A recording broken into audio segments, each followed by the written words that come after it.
말씀을 통해서 이 시간에는 본문에서 주시는 두 가지 교훈을 생각하기를 원합니다. 우리가 이 세상을 살아가노라면 때로는 평안할 때도 있지만은 때로는 일대 위기를 당할 때도 없지 않아 있다고 생각을 합니다. 그래서 그 일대 위기를 통해서 실패로 우리의 가정이나 아니면은 직장의 온 식구들이 괴로움을 당하고 어려움을 겪는다고 한다면 그 오늘로서는 말로 다 할 수 없는 힘이 들고 괴로운 길이 아닌가 생각을 합니다. 오늘 이 시간에 우리는 본문을 통해서 보기 전에 바로 본문에 나타난 사건 가운데서 그 과정을 잠시 생각해 보면서 본문의 내용을 생각하기를 원합니다. 지금 이스라엘 백성들은 바로 수르 광야를 홍해를 건너서 수르 광야를 진행하는 가운데서 그 앞서 저들은 지긋지긋한 애굽의 노예 생활을 청산하게 되었습니다. 그래서 하나님의 지시에 따라서 모세와 아론의 필두로 애굽에서 출애굽을 하는 해방을 맞았고 그들이 홍해 바다까지 오게 되었습니다. 그래서 홍해바다 앞을 일러서 본문은 믹돌 사이 그리고 바알스본에 저들이 장막을 쳤다라고 말씀을 하고 있습니다. 여기 믹돌이라는 말은 탑이라는 말입니다. 다시 말하면 성벽이라는 뜻이 담겨져 있습니다. 그 지리적 여건이 이와 같이 성벽처럼 바로 온 산이 돌산이요.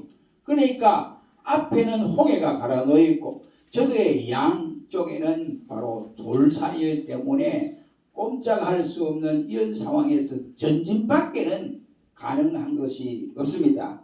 그런데 홍해 앞에 저들이 장막을 치고 기다리고 있는데 뒤로 돌아보니까 애굽 군대 특별병거 600성이 이스라엘 백성을 잡으러 달려오고 있는 장면을 보게 되었습니다.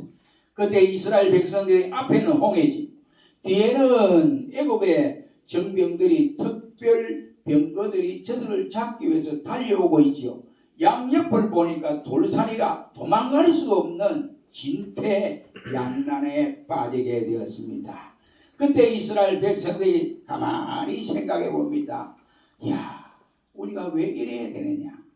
앞에는 홍해가 갈아놓여 있고 오도갈 수 없는 이런 지경에서 모세가 우리를 여기까지 인도했지 않느냐. 그런데 그때에 저들 백성들이 마음이 급했습니다. 그래서 모세를 향하여 그 백성들이 모세야 이놈아 왜 우리가 애굽에서 매장지가 없어서 우리를 여기까지 인도해가면서 여기서 우리를 죽게 하느냐라고 원망하기에 이르게 되어졌습니다. 한마디로 그 백성들은 모두가 일제히 원망이 입에서 터져 나오게 됐습니다. 저들이 애굽에서 나올 때는 당당하게 승리의 자세로 나왔습니다. 하나님이 말씀한 대로 애굽 주인들에게 말하기를 겁내놔라, 내놔라, 꿀이 내놔라, 그리고 좋은 배실들 내놔라, 그리고 낙이 내놔라. 그러니까 애굽 사람들은 10가지 재앙을 받고 나서 막 놀라는 거예요. 그래서 이스라엘 백성이 다나라를 다 준 거예요. 그래서 저들이 승리의 당당한 그 모습은 지금 어디로 가버리고 원망과 불평으로 쏟아져 나오게 되었습니다. 지금 궁지로 몰아넣는 것은 모세가 아닙니다. 그럼 아론이냐? 아론도 아닙니다. 하나님이 운행하시는 그런 기둥이 저들을 그곳까지 인도하게 되었습니다. 하나님의 임재의 상징인 이 구름 기둥, 왜 이 구름 기둥이 이렇게 이곳에 이런 곳에 인도하게 하셨을까 하는 것입니다. 하나님께서 이렇게 하는 목적은 두 가지 이유가 있었습니다. 하나는 이스라엘 백성이 애굽에서 출애굽을 해서 저들이 하나님의 능력을 알아보지 못하는 사람들이 거의 태반이거든요. 왜?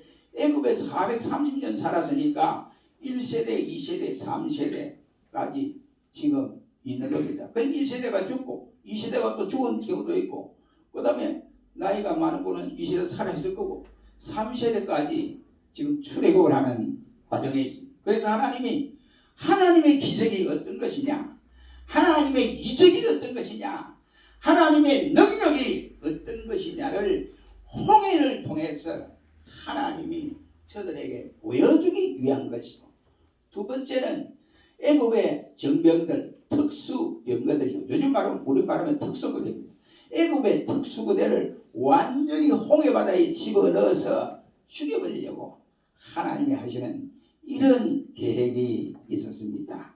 이때 모세는 백성들의 원망 소리를 듣고 하나님 앞에 기도합니다. 그리고 백성들의 말하기를 이스라엘 백성들아, 너희는 가만히 있어서 하나님이 어떻게 구원하시는가 그것만 보라고 외치게 되었습니다. 기도한 모세에게 하나님이 모세야, 네 손에 가진 것이 뭐냐? 지팡이 하나밖에 없습니다. 그래, 그 지팡이를 홍해 바다에 던져라, 가려라, 홍해 바다에 내치라, 이런 거예요. 그러니까 모세가 하나님 말씀대로 그래 하니까 홍해 바다가 이같이 동서풍이 불어서 바다가 착착착착착 갈라지는 거예요. 이 홍해 바다가 우리 낙동강 정도 이 폭이 되면 안 보입니다. 안 보여요. 이 끝에서 저까지 안 보여요. 그 그림으로 보면 홍해 바다가 이 토끼꼬리처럼 이렇게 쭉 나와 있는데 엄청나게 넓은 바다예요. 그래 하나님이 바람을 불게 해서 다 벽이 되게 했습니다. 그 바닷물을 벽이 되게 한 거예요. 그리고 바람을 살랑살랑 불으니까 그 짓불 같은 바다가 이스라엘 백성이 딱 건너게 좋도록 이렇게 건널 수 있습니다. 그 숫자가 몇 명입니까? 어린 아이, 여자들과 하면 200만이 넘어요. 그런데다가 나귀까지 있지요. 나귀까지. 그러니까 이스라엘이 이 홍해를 건너는 이 숫자는 엄청난 숫자입니다. 그런데 애굽의 특별병거 600성이 죄를 잡겠다고 들어온 거예요. 초반부터 만약에 여러분 보세요. 초반부터 들어와서 바닷물이 이와 진벌이 되면 저들이 꼼짝 안 하고 못 들어올 건데 하나님이 최근에 맛을 보도록 이스라엘 백성들 걷는 것처럼 바닷물을 꼬리 만드는 거예요. 그러니까 저놈들 잡자 하고 막 달리니까 중간중 오니까 이게 버리면 막 진벌이 그냥 나간 거예요. 그러니까 바퀴가 부서지고 막 이 못 다니는 거 병거가 어디로 갑니까? 갈 수 없어요. 그래서 이스라엘 백성이 다 건너고 나서 이스라엘 백성이 따라오는 애굽의 정병들을 보고 있습니다. 그런데 하나님이 그때 물을 합장시켜준 거예요. 홍해바다가 갈라진 홍해바다가 합쳐진 거예요.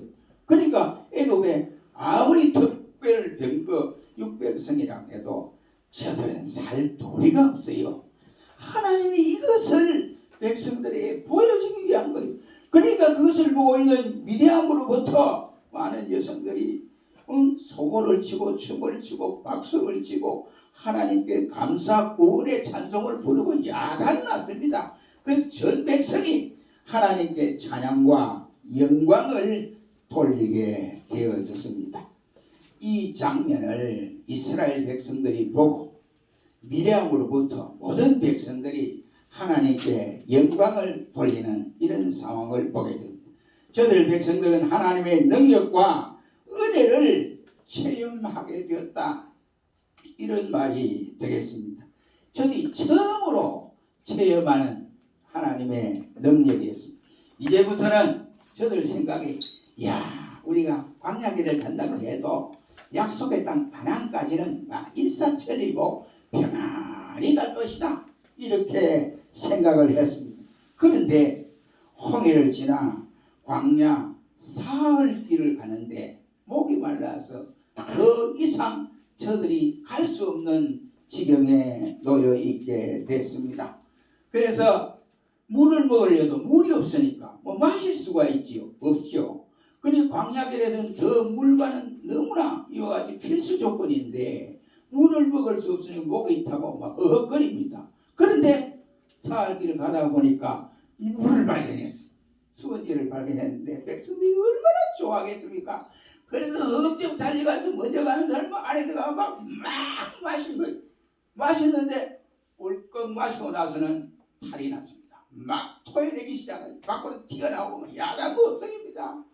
그래서 그때 백성들이 할 말이 모세야, 물이 쏟았어. 못 먹겠다. 우리 죽겠다 하는 거예요. 예? 이 야간 법석을 듭니다. 여기서 백성들이 또한 원망의 소리가 터져 나오게 되어졌습니다. 여러분, 먹을 수가 없어 다 토해낸 물이 되고 말았습니다. 이 물은 얼마나 쓰고 쓴 물인지 바로 마라라는 이름까지 붙여진 물입니다. 물이 얼마나 짠 물이었으면 쓴 물로 변했겠습니까? 여러분, 옛날 우리 어른들이 그런 말 많이 하죠. 음식을 먹을 때 너무 짜고 이러면 이야, 이 음식 소태다 이러면 소태. 저는 소태를 먹어보진 않았습니다만 어른들의 말에 의하면 너무 음식이 짜서 너무 짜서 못 먹어서 쓴맛이 나니까 소태라는 말을 했다고 생각이 됩니다. 그런데 여러분, 이런 상황에 이스라엘이 지금 맞았어요. 그런데 백성들의 반응은 그때부터 모세를 원망하기에 이르렀습니다. 그때 모세는 하나님께 기도를 합니다. 그럴 때 하나님이 지시하는 나뭇가지를 그 물에 던져 넣었더니 그 쓴 물이 단물로 변하는 역사가 일어났습니다. 그래서 백성들이 그 물을 마음껏 마시게 되었습니다. 이것을 일러서 마라라는 이름을 붙이게 되었습니다. 우리는 오늘 본문의 이 과정이 여기까지입니다. 오늘 본문에서 우리가 두 가지를 깨닫게 되는데, 그것은 첫째로 백성들이 일제히 원망했다는 사건과, 두 번째는 26절에서 하나님 여호와의 라파의 역사가 일어났다. 그래서 쓴물이 단물로 변하는 이러한 놀라운 역사가 나타났다고 하는 이 두 사건을 이 시간에 잠시 생각해 봄으로써 은혜를 받는 시간이 되기를 바랍니다. 첫째로 백성들이 일제히 모세를 원망했다라고 했습니다. 왜 하나님께서 사랑하는 백성들을 수로 광야를 지나 사흘 동안에 광야를 걸으면서 왜 물이 이렇게 쓴 것을 모르고 하나님이 이스라엘 백성을 그곳까지 인도하셨는가 하는 것입니다. 쓴 물이 있는 줄 모르고 하나님 무작정 인도하다 보니 그런 물을 만나게 되느냐, 이런 말이 그게 아닙니다. 여기 말씀은 하나님은 너무나 잘 알고 있습니다. 그것이 오늘 보면 25절에 보세요. 여호와께서 그들을 위하여 법도와 율례를 정하시고 그들을 뭘 한다고요? 시험하실세. 그들을 시험하기 위해서 그곳을 만나게 했다. 그러면 왜 하나님께서 그 백성에게 시험을 허락하셨을까요? 시험을 허락하신 그 이유는 신명기 8장 2절로 3절에 보면 내 하나님 여호와께서 이 40년 동안에 너로 광야의 길을 걷게 하신 것을 기억해라. 그리고 이는 왜 그러느냐? 너를 낮추시며 너를 시험하사 네 마음이 어떤지 그 명령을 지키는지 아니 지키는지를 알려 하심이라 그 말씀을 했습니다. 다시 말하면 여기에 마라까지 오게 하신 그 이유가, 분명한 이유가 담겨져 있습니다. 다시 말해서 저들 백성들을 광야의 마른 길로 걷게 하고 또 쓴물을 발견하게 하고 그 먹을 수 없는 쓴물, 소태 같은 쓴물을 발견하신 그 목적이 뭐냐 이 말. 그 목적을 여러분 가만히 생각해 보세요. 왜 하나님이 그렇게 하셨을까? 자기 사랑하는 백성을 애굽에서 구출하여서 출애굽을 시켰는데 왜 수고냐 3일 길을 그 사흘 길을 걸어서 이런 상황을 만나게 했을까? 가만히 생각하니 저들 백성은 애굽에서 지금 2세 3세들이 지금 나오는 판에 있습니다. 그러면 2세 3세 저들이 애굽에서 몇 년 있었습니까? 430년 있었습니다. 그래 430년 있는 동안에 애굽에 젖어 있는 저들의 속 내성을 완전히 뿌리 뽑기 위해서 하나님이 훈련을 시키고 교육을 시키는 과정에 있다는 말이, 여러분 애굽인들의 생활 양식이 430년 있으면서 그 양식이 몸에 젖었어요. 애굽 사람들의 말투가 저들의 속에 젖어 있습니다. 그리고 애굽 사람들의 습관이 저들에 젖어 있습니다. 애굽 사람들의 사상, 생각이 저들에 가득 차 있습니다. 애굽 사람들이 말하는 말버릇이 저들에게 젖어 있습니다. 그리고 더러운 성질까지 젖어 있습니다. 그리고는 우상 숭배하는 그것까지 저들이 430년 있으니까 젖어 버리게 되었다. 이런 것입니다. 하나님이 그래가지고는 성민이 될 수 없다 이 말이에요. 그래가지고는 약속의 땅 가나안 복지에 들어갈 수 없다. 이것을 하나님은 너무나 잘 알고 계시기 때문에 하나님은 애굽에 있는 그 독소를 완전히 선민에게 빼기 위해서 이러한 훈련과 교육을 시키신다라고 할 수 있습니다. 저들은 그것을 모르고 불평하고 원망하고 지도자 모세를 때에 들고 이렇게 했단 말이지요. 이것은 어떻게 홍해 바다에서 은혜를 체험한 사람들의 모습이라고 할 수 있습니까? 여러분 24절 다 같이 한번 읽어봅니다. 24절 보십시오. 시작. 백성이 모세를 대하여 원망하여 가로되 우리가 무엇을 마실까 하네 라고 했습니다. 이제 백성들은 바로 모세를 원망하기에 이르렀다 말이. 저들 백성들은 홍해를 건널 때에 하나님을 그토록 찬양했던 사람들입니다. 목이 터지라고 찬송을 하고 박수를 치고 소고를 쳤던 사람들입니다. 그런데 보세요. 출애굽기 15장 2절로 11절에 보면 여호와는 나의 힘이요 노래시며 나의 구원이시로다.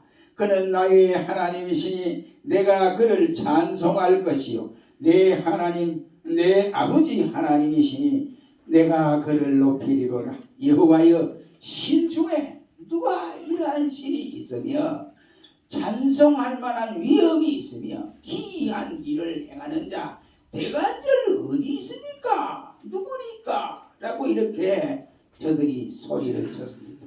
저들 백성들은 하나님 앞에 일제히 찬양의 영광을 돌리고 박수를 치며 감사한 지가 불과 3일에 지나지 않습니다. 그런데 홍해 앞에서 찬양하던 그것이 마라에 딱 와보니까 완전히 찬양 속에서 쏙 들어가버리고 감사도 없어지고 하나님 영광도 어디가 사라져버리고 그만 원망과 불평이 터져 나오게 되었더라. 이것이 애굽의 구출하고 홍해에서 저들이 진퇴양난에 빠졌을 때 하나님 그 돌파구를 열어주었고 그리고 홍해를 건너는 그 감격 그리고 애굽 군사들이 다 죽는 그 모습 승리의 찬양 이 모든 것이 하나님의 은혜였는데 그들은 하나님의 은혜를 저버리고 말게 되었습니다. 이처럼 은혜를 저버리면 어떤 현상이 일어나느냐? 그만 입이 가만히 있잖아요. 그래서 입이 자자자자자자자 표현이 용서하시기 입이 자자자자 참새니까 자자자자자자 교회에서 이런 경우들이 많지 않습니까? 그렇죠? 은혜를 저버리니까 이 직분을 가진 사람들이 이랬다더라 저랬다더라 뭐 유언별을 버뜨리고 이래가지고 입이 자자자자 그럼 어떻게 되느냐? 교회가 쳤었단 말이에요. 교회가 쳤었단 교회가 낭패를 봅니다. 성도들이 상처를 받게 됩니다. 그렇게 되면 교회는 어떻게 돼? 난장판이 되어지는 막이 소굴이 되어지고 그리고 말입니다. 이렇게 안 되려면 어떻게 되냐? 마음에 성도들의 마음에 은혜를 담아야 됩니다. 성도들의 마음에 이 은혜를 담지 못하면 그만 조절조절 참새처럼 이렇게 되어집니다. 여러분 보세요. 제가 한 보름 가만히 이 설교 준비를 하면서 가만히 생각해요. 처음에 내가 책을 가져오니까 성경책만 가지고 이제 같이요. 너무 지겹더라고요. 이해가 안 되겠다. 그래서 나 좀 갔다 오겠다 집사님 그랬더니 어디요? 집에 혼자가 말이니까 코로나를 코그럽니다. 그래 이제 살짝 갔다 오세요. 그래 살짝 갔다 오니까 어떻게 갔다 오는 게 있는데 모습이니까 그래 이제 택시를 타고 지고 왔다가 몇 가지 책을 가지고 갔어요. 이제 가만히 보니까 이제 이 설교들 해야 되잖아요. 설교들 그래야지 시간도 잘 가고 안 지겹잖아요. 뭐 기도를 가지고 뭐 하루 종일 할 수 있습니까? 성경을 하루 종일 못 보면 허리도 아프고 그냥 못 봐요. 그런데 감사하게도 그렇게 했습니다. 하다 보니까 이제 이불을 이제 제가 바꿔달라고 바꿔줘요. 안 바꿔달라고 안 바꿔주거든요. 이불을 내가 계획이죠. 저 사람 장계예요. 그래 이불을 갖다 톡톡톡 보니까 햇빛이 쫙 들어오는 데 보니까 먼지 투성이. 내가 그럼 이걸 넣고 이때까지 있었나? 이런 생각이 들더라고. 그런데 카텐을 딱 해버리니까 톨톡 털어도 먼지가 나는지 안 나는지 안 보여요. 그러니까 불평이 안 생기는 거예요. 햇빛이 들어오니까 여러분 가정에 전부 보세요. 그 다이 위에나 텔레비 위에 저 먼지 투성이. 근데 햇빛이 안 들어오면 별로 모르겠네 하고 그냥 넘어와요. 마찬가지입니다. 신자의 마음에 은혜가 없으면 좋은 일도 좋은 일로 보지 않습니다.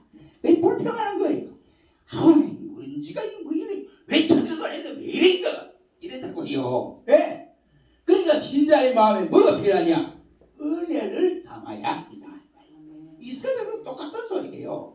지금 은혜를 쏟아버린 거예요. 받았던 홍해에서 받았던 그 은혜를 다 쏟고 나니까 저들이 입에서 나오는 게 원망, 불평밖에 나오는 것이 없습니다. 여러분, 왜 이런 불평이 나옵니까? 은혜를 쏟았기 때문에 그렇습니다. 고린도전서 4장 20절 말씀에 보면 하나님의 나라는 말에 있는 것이 아니라 무엇에 있다고요? 능력에 있느니라 했습니다. 하나님 나라에 가면 지지제적 빼고 나가는 참새처럼 이런 입을 가진 사람이 거기에 하나님 나라에 판치는 게 아니에요. 하나님의 나라는 입술에 말에 있는 것이 아니라 능력에 있다. 하나님의 통치 속에 살아간다. 이 말은 뭐냐면 믿음에 있다 이 말이지. 그래야 찬양하고 영광을 돌리지 않았습니까? 그러니 우리가 믿음으로 살아야 되죠. 사랑하는 성도 여러분, 우리 모든 성도들은 마음속에 은혜를 차고 넘쳐서 불평과 원망을 다 버리시기를 주의 이름으로 축원합니다. 모든 은혜 바로 이래 은혜 받은 눈으로 바라보자 이런 말이에요. 두 번째 왜 원망했습니까? 저들은 현실만 보았기 때문에 그랬습니다. 백성들은 오직 썩물만 바라보았기 때문에 불평이 나오고 원망이 나왔습니다. 환경을 바라보니까 환경이 저들에게 만족을 주지 못했습니다. 그래서 원망이 나왔습니다. 당장에 목이 타서 막 목이 갈라지는 것 같고 물이 필요한데 먹을 물이 없으니 화가 난 것입니다. 현실, 환경, 오늘의 내가 처한 바로 모습, 이건 무시할 수 없습니다. 그러나 그것만이 우리의 삶의 전부는 아니라고 생각합니다. 히브리 11장 10절 말씀에 보면 믿음으로 산 우리 선인들은 우리와 똑같은 환경을 만났어요. 어려움도 당하고 괴로움도 당하고 환난도 받고 이랬을 때 저들은 어떻게 살아가느냐? 하나님이 경영하시고 지으실 터가 있는 성이 있음을 확신하고 살아갔습니다. 그리고 눈에 보이는 것만 아니라 환경을 초월했다 이 말이에요. 눈에 보이는 것 그 이면에 하나님의 역사하고 존재하시고 통치하시고 운행하시는 장면을 보았다. 이런 말이 되겠습니다. 여러분 보세요. 광야 생활에 고통을 겪고 있는 이스라엘 백성이라도 오늘 현실에 살아가는 힘들고 힘든 성도일지라도 현실, 환경 그리고 오늘의 처한 내 형편, 상황을 보면 안 됩니다. 그 이면에 하나님의 사랑이 내게 나타난 바 되어 주었고 또 예수 그리스도를 통해 그 하나님이 예수 그리스도를 통해서 나를 살리기 위해서 십자가에 못 박혀 돌아가도록 그래서 예수님의 사랑을 우리에게 덮어 주었고 성령님을 통해서 우리에게 아버지라 부를 수 있는 고백을 하게 했고 확신을 준 그 은혜를 우리가 가지고 살 때 지금까지 하나님이 인도하셨던 모습을 보면 내가 좀 더 하나님의 은혜로 살아가는구나. 교회도 하나님 은혜로 살아가는구나. 내 직장과 사업장도 하나님 은혜로 살아가는구나. 어찌 그런 사람에게 원망이 나오고 불평이 쏟아지겠습니까? 현실을 보기 때문에 그런 거예요. 로마서 8장 28절 말씀에 우리가 알거니와 하나님을 사랑하는 자 그 뜻대로 부르심을 입은 자들에게는 모든 것이 합력하여 뭐하자고요? 선을 이룬다. 우리가 볼 때는 안 되지요. 어렵습니다. 힘듭니다. 그런데 끝을 하나님이 선거는 딱 맞춰서 그 환난 때문에 어려움 때문에 선한 역사를 이루어간다 이 말이에요. 믿기를 축원합니다. 사랑하는 자 곧 그때로 부르심을 입은 자들에게는 합력하여 선을 이루시는 하나님. 하나님이 다스리는 세계, 하나님이 다스리는 환경, 계속해서 하나님이 자기 백성을 사랑하고 계시는 그 하나님, 하나님의 섭리와 약속은 분명히 이루어진다고 믿습니다. 이럴수록 우리는 항상 감사하고 기뻐하시기를 바랍니다. 히브리서 10장 34절 말씀에 보면 너희가 산업을 뺏긴 것도 기쁘게 당할 것은 더 낫고 영구한 산업이 있는 줄 알미니라 보겠습니다. 그런데 왜 원망이 나와요? 감사를 해야지. 그렇잖아요? 여러분 어려운 현실을 우리가 보지 말고 그 배후에 역사하시는 하나님께 감사하시기를 주의 이름으로 축원합니다. 세 번째로 왜 불평했느냐? 백성들이 조급했기 때문에 그렇습니다. 하나님께서 이스라엘 백성이 가나안 땅 복지에 도착할 때까지 저들의 삶의 터전은 어디입니까? 지금 광야입니다. 광야. 가나안 복지가 아닙니다. 이 광야에서 다른 것을 의지해서도 안 되고 다른 것을 믿어서도 안 됩니다. 하나님 외에는 어떤 것도 믿어서는 안 됩니다. 하나님만 의지하고 살게 하기 위해서 하나님은 저들에게 훈련과 교육을 시켜나가는 중에 있고 그래서 나라로 인도하신 것입니다. 조급하게 행동하는 것은 이스라엘 백성만이 아니라고 생각합니다. 현대를 살아가는 우리도 똑같다고 여겨집니다. 디모데후서 3장 2절로 4절 말씀에 보면 말세에 고통당하는 때가 오는데 사람이 자기 일을 사랑한다.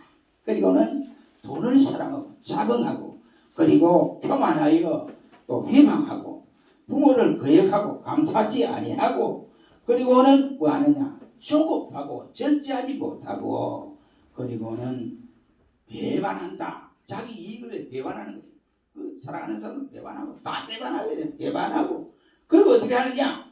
원통하게 된다. 그래서 불평한다 라고 말씀을 했어요. 잠언 14장 29절 말씀에는 조급한 자는 어리석은 자라고 말씀을 합니다. 조급하게 생각하고 행동한다고 해서 무슨 일이 잘 됩니까? 안 되지요. 안 됩니다. 모든 역사는 하나님의 손아귀에 다 쥐고 계신다 이 말이에요. 그래 우리가 어떻게 하냐? 조급하지 말고 누구에게 맡기느냐? 하나님께 맡겨 살아야 됩니다. 그래서 시편 55편 22절 말씀에는 내 집을 여호와께 맡기라고 했고 시편 37편 5절 말씀에는 너의 길을 여호와께 맡기라고 했고 잠언 16장 3절 말씀에는 너의 행사를 여호와께 맡기라 그 말씀을 하고 있습니다. 우리의 짐과 우리의 길과 우리의 모든 행사를 여호와께 맡겨라 이런 말. 사랑하는 성도 여러분 조급하게 굴지 말고 하나님께 맡기시기를 주의 이름으로 축원합니다. 두 번째는 여기에 여호와 라파의 역사가 일어났다. 이것이 26절 하반입니다. 여호와의 라파란 말은 뭡니까? 바로 치료하시는 하나님이라 이란 말씀입니다. 모세가 나무가지 하나를 지시를 받아 하나님의 지시를 받아 그 썩물에 던졌더니 금방 썩물이 뭐로 변했어요? 단물로 변했다라고 했습니다. 이것이 하나님의 라파의 역사입니다.